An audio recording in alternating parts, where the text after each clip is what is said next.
Soluciones creativas y eficaces de comunicación y marketing online. Porque la calidad, la superación y el crecimiento constante son nuestro objetivo. Muy buenas noches a toda la comunidad de LATAM Republic. Como siempre, vamos a tener un programa relacionado con la parte de tecnología, economía, desarrollo, pero también migración. Un tema importantísimo para lo que viene a ser la parte de nuestros países en Latinoamérica. Por eso el día de hoy vamos a tener nuevamente a nuestra experta María Belén Albuja desde Denver, Colorado, que nos va a hablar un poco sobre la parte relacionada con las oportunidades de inmigración cuando alguien es joven. Alguien realmente ha llegado a Estados Unidos, tiene las posibilidades realmente de estar en este país y ver las alternativas o los tips que realmente deberíamos tomar en cuenta cuando tenemos esta circunstancia. María Belén, ¿cómo estás? Muy buenas noches desde Quito, Ecuador. ¿Cómo están las cosas por allá? ¿Cómo vamos directamente al tema del día de hoy? Muy buenas noches, Jaime. Encantada de estar con ustedes. Las cosas están bien aquí en Estados Unidos. Ya estamos casi en primavera. Nada más siguiendo los pasos a nuestro país, en Ecuador, con toda la crisis de electricidad, pero vamos en positivo. Eres joven, eres una persona que posiblemente migraste cuando eras niño y hay algunos tips que realmente deberíamos tomar en cuenta. ¿Cuáles son estas alternativas? ¿Por qué realmente esta diferenciación de la temática del día de hoy? Migrar de forma legal o quizá con un poco con complicaciones, ¿verdad? Pero siendo joven. ¿Por qué realmente esta diferenciación que propones el día de hoy tener esta conversación? Porque la crisis migratoria en Estados Unidos, Jaime, que se ha creado una verdadera complejidad en las fronteras que antes no ocurría, nos ha demostrado en números que muchos menores de edad, de una manera muy dramática, están viniendo a los Estados Unidos. Lamentablemente no tenemos estadísticas ecuatorianas, pero por ejemplo en El Salvador, como referencia, existe un estudio de niños, hijos de inmigrantes, que a la edad de 15 años se ha demostrado que comienzan a venir a los Estados Unidos para reunificarse con sus padres, con o sin autorización de sus padres. En ese tiempo, cuando se hizo este estudio de El Salvador, se creía que esta dinámica ocurría solamente con niños o adolescentes de Centroamérica y de México por asuntos geográficos. Qué triste, Jaime, francamente, que en el 2024 veamos que esta misma tendencia ocurre con nuestro país. Con Ecuador, pese a que geográficamente el viaje es mucho más rudo y sabemos que menores de edad están también viniendo a pie. Por eso es que vamos a hablar hoy de jóvenes inmigrantes especiales, una visa a disposición de jovencitos que vienen a los Estados Unidos y que debido a sus circunstancias pueden conseguir estatus migratorio en los Estados Unidos. Claro, estaríamos pensando entonces cuando nos referimos de la parte joven, estaríamos pensando en menores de edad, en un tema relacionado con niños, adolescentes que han tenido que realmente tener estas circunstancias. Y claro, tú comentas algo que pasa en El Salvador, pero parecería que también el fenómeno migratorio ecuatoriano es algo similar, ¿no? Un tema relacionado con que antes la migración se daba por parte de los padres, los hijos quedaban con los abuelos, con los tíos, pero realmente ahora estamos viendo familias enteras que realmente están tomando esta decisión por circunstancias de pobreza, por circunstancias económicas, circunstancias de violencia. Y en ese sentido, entonces, hay muchos menores de edad, adolescentes, que realmente han cruzado la frontera. ¿Por qué realmente tú comentas que quizá exista una oportunidad para este tipo, de migrante que ha tenido, vemos, esta circunstancia? Por dos cosas, y quiero ser clara. Cuando hablamos de jóvenes, Jaime, hablamos de niños, adolescentes y jóvenes menores de 21 años que han llegado a los Estados Unidos por tierra y se han presentado a frontera, pero también hay algunos, aunque eso creería yo que son menos, que llegan también con visas de turistas o con visas de estudiantes. A este factor se tiene que añadir la segunda parte. La segunda parte es que este niño o niña no tenga la ayuda ni la custodia de su papá, de su mamá o de los dos padres. Por eso me refiero a ese estudio de El Salvador, en donde se demostró que los padres que habían inmigrado hace 20 años, después de que muchos de sus hijos estuvieron al cuidado de los abuelos, ¿no es cierto?, estos niños comenzaron a hacer lo posible para venir a reunificarse con sus padres. Recordemos que la oleada migratoria en Ecuador se ha intensificado y tenemos un número desconocido, pero que va a aumento de ecuatorianos en los Estados Unidos.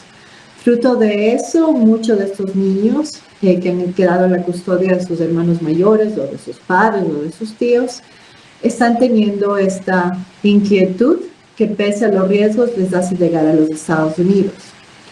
Esto no se trata de juzgar a los padres o a las madres. Hay distintas circunstancias humanas, Jaime, que hacen o provocan que los padres dejen de cuidar con cariñosa presencia física a sus hijos. Entonces, no se trata de juzgar a esta presencia física, se trata de que sean menores de 21 años, que se encuentren en los Estados Unidos, no importa cómo hayan llegado, y que no tengan la custodia ni de papá, ni de mamá, o de alguno de los dos.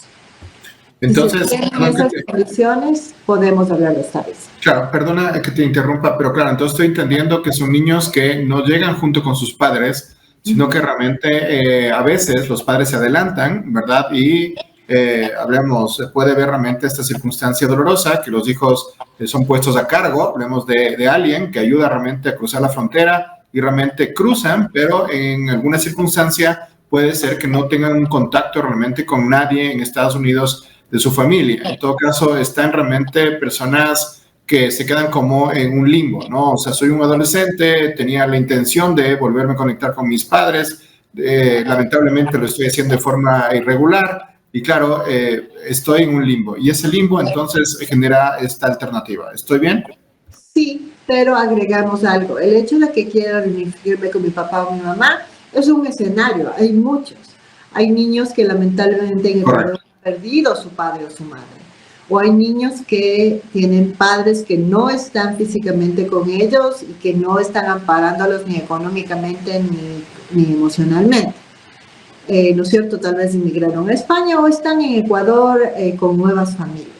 El asunto es demostrar que el niño es menor de 21 años, demostrar que está en Estados Unidos, puede estar con frecuencia, tenemos primos, hermanos o conocidos o familiares que le dan una mano a ese niño cuando entra a Estados Unidos, pero que no son padres ni madres ni tienen ningún tipo de custodia legal.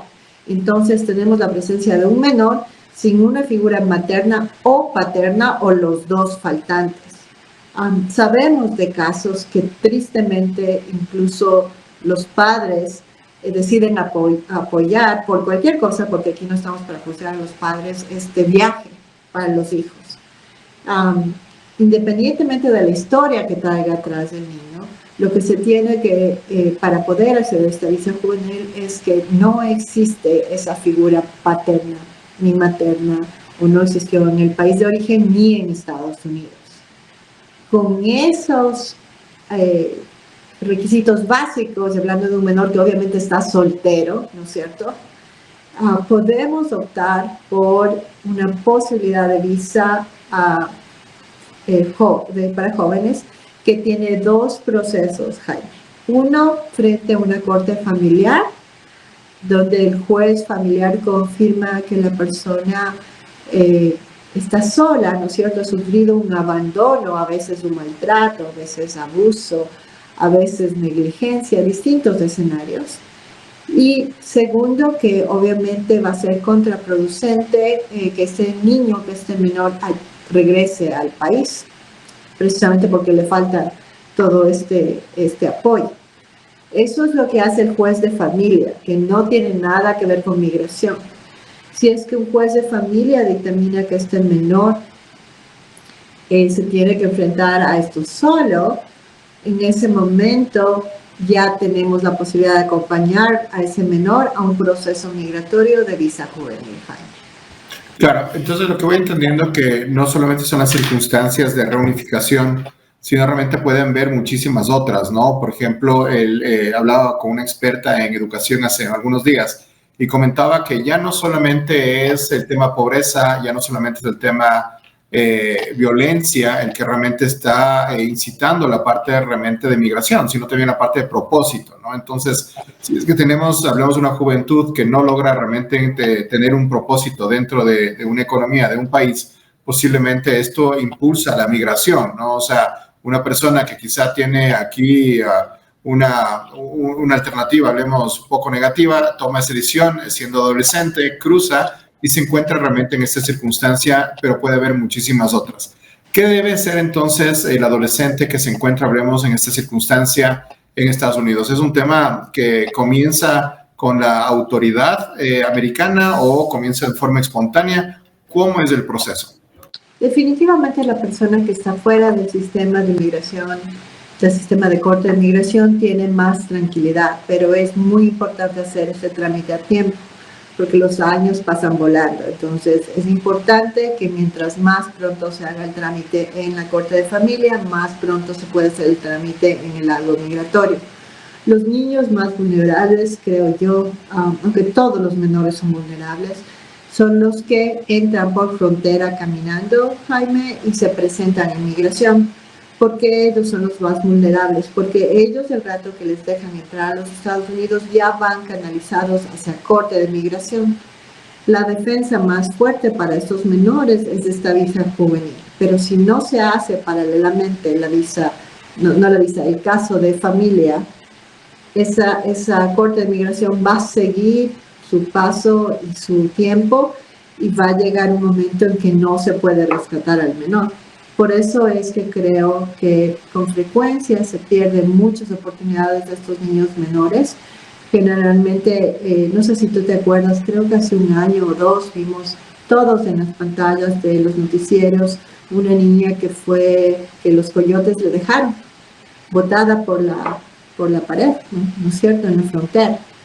Nunca supimos quiénes eran, cuál era la realidad de ese padre o madre que ya estaba en Estados Unidos, así que lo que voy a hacer es suponer. Si es que se podría haber comprobado que mamá o papá realmente nunca le encontraron ese menor podía haber tenido una visa juvenil. Si por el contrario papá estaba aquí y mamá en Ecuador, sería lo mismo, y lo mismo el caso contrario. Con frecuencia, por el asunto migratorio, los padres comienzan sus nuevas familias, es humano equivocarse, y de nuevo este sistema no hace ningún cambio, ningún castigo a los padres. La niña que tenemos la imagen, ¿no es cierto?, los ecuatorianos que lo vimos en las pantallas de los noticieros, era una niña entre 3 y 4 años. Significa que esa niña todavía tiene la posibilidad de este caso, si es que se comprueba que el papá o la mamá le faltan. Pero con frecuencia estos casos se ven en adolescentes o cerca de los 18 o más aún entre 18 y 21 años. Entonces el tiempo es sumamente importante, y aunque en Estados Unidos, dependiendo en qué estado te encuentras, existe más ayuda pro bono sin fines de lucro para este grupo específico, no es suficiente. Entonces, estos menores que son detenidos en frontera generalmente son dejados libres bajo autorización de algún familiar, algún primo, un amigo de la familia, que es el que se vuelve responsable no de llevar la corte de migración, no de atender el corte de familia, sino el responsable de darle un techo y una comida. Es muy duro, Jaime, porque si es que ellos no hacen este caso ante los 21 años, ese niño no va a tener ni defensa en corte de migración, ni tampoco va a tener documentos, ¿no?, que le permitan quedarse en los Estados Unidos. Imagínate lo que nos estás contando, ¿no? Estas personas que pasan día a día por parte realmente de la migración de forma irregular, que se sienten de cierta manera desprotegidos, aunque existe realmente la posibilidad de tener estos temas pro bono, que son ayudas por parte de abogados en Estados Unidos. No, como tú bien comentas, no es suficiente, porque no es que América Latina es la única región que está migrando. De hecho, veo que en la estadística, China, por ejemplo, es uno de los grandes países que realmente está, hablemos, teniendo estas circunstancias desde México hacia Estados Unidos, ¿no? O sea, un tema que está dando de forma recurrente. Más aún cuando realmente tenemos esta ruptura de relaciones con México desde Ecuador, porque parecería que no tendríamos protección ni en México ni en Estados Unidos si es que realmente no tenemos estas alternativas. Ahí entonces parecería que hay una muy buena oportunidad para que quizá el Estado, tomando en cuenta que la Constitución dice que debemos proteger justamente a los menores de edad, pues dé la posibilidad de tener estas alternativas de pro bono, porque parecería que a veces lo que hay es la noticia, ¿no? O sea, qué pena, hay 2 menores de edad de 2 o 3 años que se encuentran en circunstancias de abandono, pero no les dan las posibilidades realmente de tener una residencia, hablemos, lícita en Estados Unidos, y más aún teniendo las posibilidades de que incluso puedan ser adoptados, entiendo, teniendo esta posibilidad de tener, hablemos, una residencia permanente en Estados Unidos por esa circunstancia negativa, que podría ser algo realmente que puede dar una esperanza a este tipo, hablemos, de personas. Y más aún también a los adolescentes y, ¿por qué no?, a lo que nosotros consideramos adultos, personas de entre 18 y 21 años, que quizá realmente no tienen este conocimiento de esta alternativa, ¿verdad?, para que realmente podamos tener en cuenta, nuevamente teniendo una política de Estado de protección a este tipo realmente de migrante, que parecería que está súper invisibilizado, ¿no? O sea, súper invisibilizado. Tenemos esta noticia de los niños que lamentablemente fueron de cierta forma arrojados por un muro, ¿verdad?, hacia el otro lado, pero no hay estadísticas fuertes en lo que viene a ser la parte de cuántos adolescentes de forma permanente están cruzando realmente la frontera, o más aún las personas de entre 18 y 21 años. Me parece que este es un tema extraordinario que realmente abre una oportunidad para proteger a esas personas, ¿no? ¿Qué hacen otros países, María Belén, para que estas personas tengan protección? Y vamos a hablar de los casos de Centroamérica, Guatemala, El Salvador e incluso México. Pero antes de eso, aclaremos 2 puntos importantes que son posibles canalizaciones, avisos para estos menores de edad que tú mencionaste, Jaime. Hace algún tiempo, voy a dar un ejemplo, hace algún tiempo una señora me dijo que ella quería ayudar a una familia y la familia no tenía la posibilidad de ganar un caso de asilo en Corte de Migración, una familia ecuatoriana. Me dijo que ella está dispuesta a hacer lo que sea para ayudar por lo menos a los menores. Lo único que legalmente ella podía hacer es adoptar a sus menores. La adopción se tiene que hacer antes de los 16 años, totalmente diferente a la visa juvenil. La adopción en Estados Unidos y con el sistema jurídico que tenemos tiene que ser real. Es decir, no firmo los papelitos para que estos niños sigan viviendo con mis amigos. Firmo el papelito porque estos niños son mi responsabilidad, van a vivir a mi casa, son mis hijos, yo me encargo de su desarrollo en todo sentido. Y los papás pierden la patria potestad. Entonces, sí hay posibilidades de arreglos migratorios relacionados a adopciones reales, Jaime, pero se tiene que hacer antes de los 16 años y tiene que ser algo real. No tenemos posibilidades de fraude. En el momento que se comete fraude, todos salen mal parados. Eso quiere decir que sí hay posibilidades de arreglos migratorios por ese lado, pero tiene que ser legítima la adopción. La fecha, la edad clave, menos de 16. La otra opción, que es para la gran mayoría, es la visa juvenil, Jaime. Y ahí realmente creo que vale la pena no comenzar desde cero. Tú mencionaste otros países. Y creo que vale la pena copiar las cosas positivas y mejorarlas. Tanto El Salvador como Guatemala y México tienen cuotas para consultorios gratuitos, que claro, el gobierno nos contrata a los abogados de inmigración para dar consultas gratuitas específicas sobre distintos temas. ¿Qué más importancia que los menores de 21 años? Especialmente porque es la más vulnerable de nuestra población, sin realmente condiciones ni financieras ni emocionales. Además, francamente, si bien hay un movimiento muy fuerte alrededor de ayudar a esta población de los Estados Unidos, de los gobiernos estatales, organismos sin fines de lucro, francamente, Jaime, no hay recursos que sean suficientes. Entonces, si es que el gobierno ecuatoriano, ojalá con esta posibilidad de futuro de una nueva elección, se da cuenta que el momento que estos niños están cobijados legalmente, van a ser jóvenes que puedan trabajar y puedan estar con tranquilidad y tengan posibilidades incluso de llegar a residencia y ciudadanía, eso es un ganar-ganar, que va a haber un payback para los ecuatorianos. Realmente yo creo que las consultas, lo mínimo que se podría hacer es consultas migratorias para este grupo específico, canalizar casos del gobierno de Guatemala en la frontera. El cónsul que lo conozco se llama Juan Fernando, se me fue el apellido. Él es un experto en crear canalizaciones en organismos sin fines de lucro en la frontera que se encargan específicamente de menores. Y pese a que no hay recursos que alcancen, tiene su propio abogado migratorio que da consultas a todos los que pasan en la frontera y tiene relaciones con todos los organismos sin fines de lucro que se encargan de menores. No estoy diciendo que es un éxito el 100% de los casos, seguramente se le escaparán por cualquier razón un porcentaje, pero ya le está dando a la población guatemalteca en frontera, o por lo menos a un grupo más vulnerable, esta opción.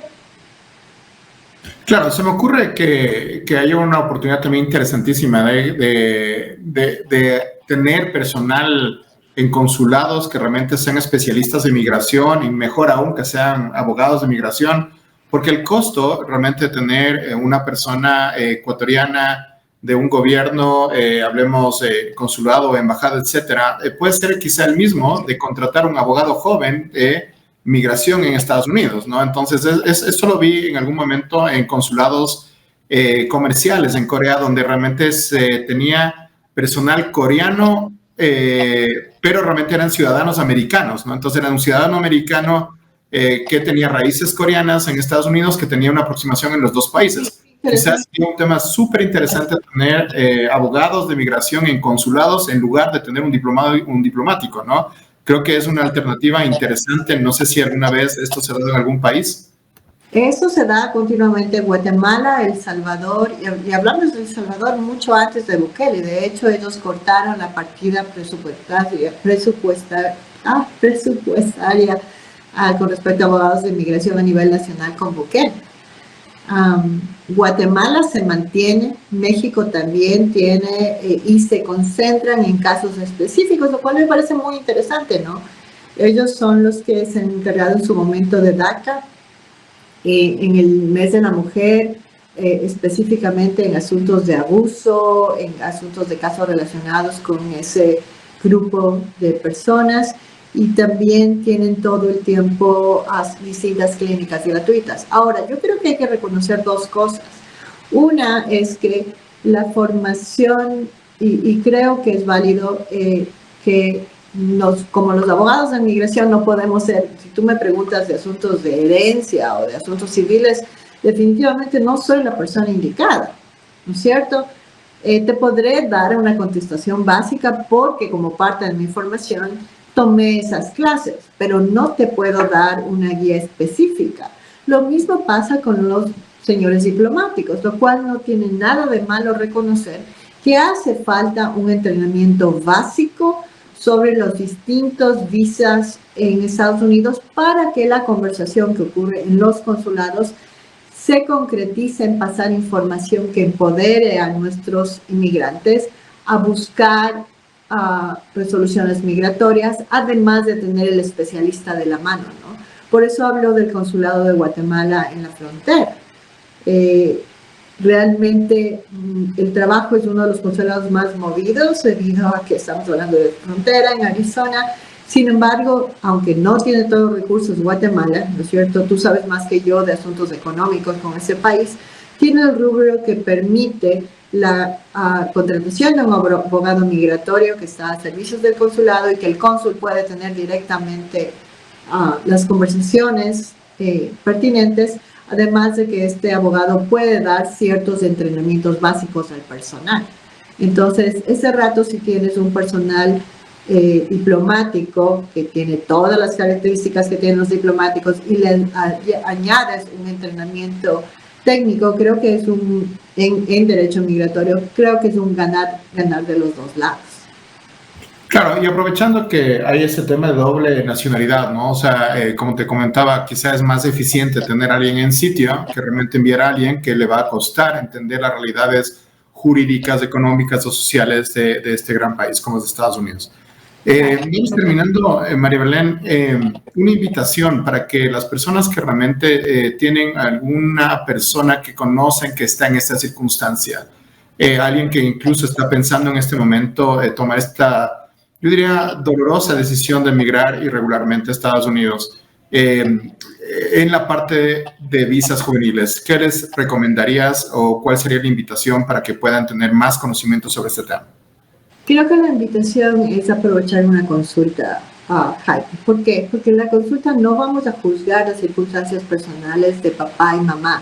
Tengo un caso en que el padre fue asesinado por las pandillas y la mamá, con todo el corazón del mundo, dejó que sus niños caminen a la frontera y crucen a Estados Unidos. Ella físicamente está muy enferma, no podía hacerlo.